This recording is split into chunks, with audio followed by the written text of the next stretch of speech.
Shalom, selamat pagi. Selamat bertemu kembali dalam program kita membaca Alkitab setiap hari.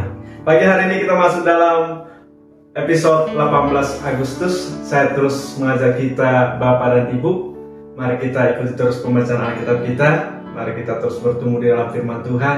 Kita jadikan Alkitab kita ini menjadi bacaan harian yang memberkati iman kita. Amin. Sebelum kita lanjutkan, saudara kita mari berdoa bersama. Bapak yang baik, terima kasih untuk pagi hari ini. Terima kasih buat penyertaan Tuhan bagi kami. Dan kami rindukan hari ini ada firman Tuhan yang baru bagi kami. Ada firman Tuhan yang memberkati iman kami. Di dalam Yesus Kristus kami berdoa, haleluya, amin. Baik, pagi hari ini tema bagi kita waspada terhadap ajaran sesat. Waspada terhadap ajaran sesat. Saya bacakan dari kitab Roma pasal yang ke-16 ayat 17 sampai ayat yang ke-19. Tetapi aku menasihatkan kamu saudara-saudara, supaya kamu waspada terhadap mereka yang bertentangan dengan pengajaran yang telah kamu terima, menimbulkan perpecahan dan godaan. Sebab itu hindarilah mereka. Sebab orang-orang demikian tidak melayani Kristus Tuhan kita, tetapi melayani perut mereka sendiri, dengan kata-kata mereka yang muluk-muluk dan bahasa mereka yang manis. Mereka menipu orang-orang yang tulus hatinya. Kabar tentang ketaatanmu telah terdengar oleh semua orang. Sebab itu aku bersukacita tentang kamu.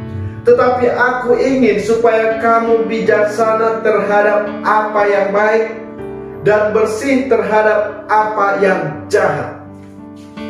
Dalam pembacaan kita di kitab Roma ini, di akhir kitab Roma pasal yang ke-16 ini, Paulus menasihatkan mereka, yaitu jemaat di Roma, supaya waspada terhadap ajaran sesat. Jemaat di Roma ini punya prestasi yang membanggakan Rasul Paulus, yang membuat Rasul Paulus bersukacita. Jemaat ini terdengar oleh semua orang tentang ketaatan mereka terhadap Injil. Mereka sangat luar biasa di dalam menjalani iman mereka, di dalam menjalani ibadah-ibadah mereka. Mereka antusias terhadap Injil. Tetapi saudara, Rasul Paulus mengingatkan jemaat ini supaya jangan terlena. Ayat yang ke-19b dikatakan, aku ingin supaya kamu bijaksana terhadap apa yang baik dan bersih terhadap apa yang jahat. Rasul Paulus menasihatkan mereka terhadap nabi-nabi palsu yang memakai bahasa-bahasa yang muluk-muluk, yang pintar mengolah kata, yang menyampaikan bahasa-bahasa yang manis, sehingga jemaat ini bisa terperdaya. Orang-orang yang tulus hatinya bisa terperdaya. Maka Rasul Paulus mengingatkan supaya mereka waspada terhadap pengajaran yang bertentangan dengan Injil.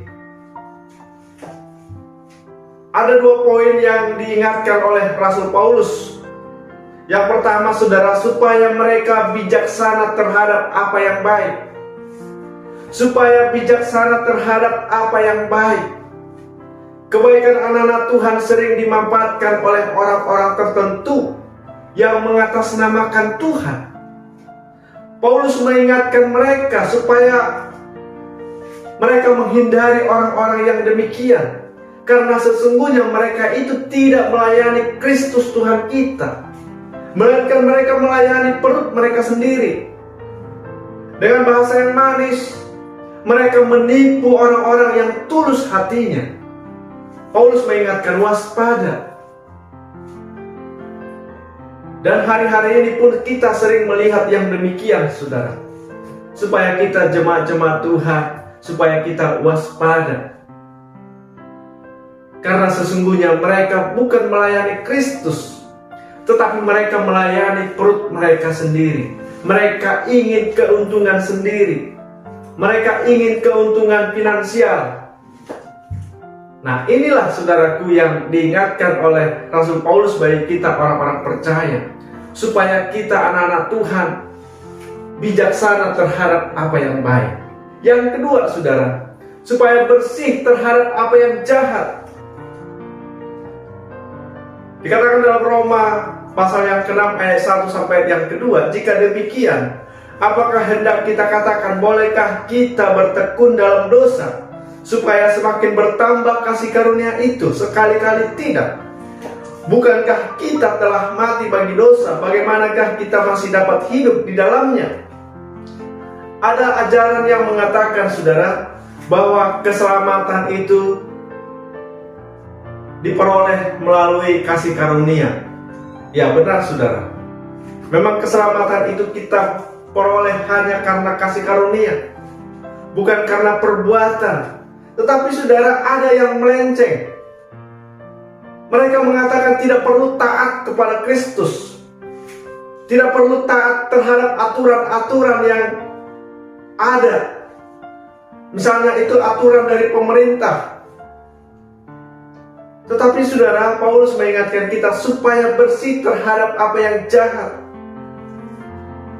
Roma 6 ayat yang ke-6 mengatakan, karena kita tahu bahwa manusia lama kita telah turut disalibkan, supaya tubuh kita hilang kuasanya, agar jangan kita menghambakan diri lagi kepada dosa. Jadi anak-anak Tuhan juga tidak dibolehkan. Bahkan Paulus mengatakan kita ini telah mati terhadap dosa. Kok kita masih hidup dalam dosa lagi, saudara? Seringkali menyalahkan kasih karunia, seolah-olah kasih karunia ini membolehkan orang berbuat dosa karena ada kasih karunia. Tapi bukan demikian, saudara. Bagaimana kita masih dapat hidup di dalamnya? Bagaimana kita masih bisa hidup di dalam dosa? Kita ini telah mati, telah disalibkan bersama dengan Kristus. Maka kita orang-orang yang sudah percaya kepada Tuhan, yang sudah menerima anugerah keselamatan ini, dan kita juga tidak boleh lagi hidup di dalam dosa. Maka itu, saudara, Paulus menasihatkan kita juga orang percaya supaya bersih terhadap apa yang jahat. Supaya bersih terhadap apa yang jahat. Biarlah kita hidup dalam kebenaran Tuhan. Biarlah kita hidup benar, sehingga itu memuliakan Tuhan. Maka Paulus menasihatkan waspada terhadap ajaran sesat. Amin. Demikian firman Tuhan yang dapat saya bagikan, kiranya memberkati kita. Kita berdoa. Terima kasih Tuhan. Biarlah kiranya firman Tuhan yang boleh kami dengar hari ini memberkati kami. Biarlah Roh Kudus menolong firman-Mu, sehingga setiap kami boleh mengerti lebih jauh lagi firman Tuhan. Di dalam Yesus Kristus kami berdoa. Haleluya. Amin. Selamat pagi. Selamat beraktivitas. Tuhan Yesus memberkati kita. Shalom.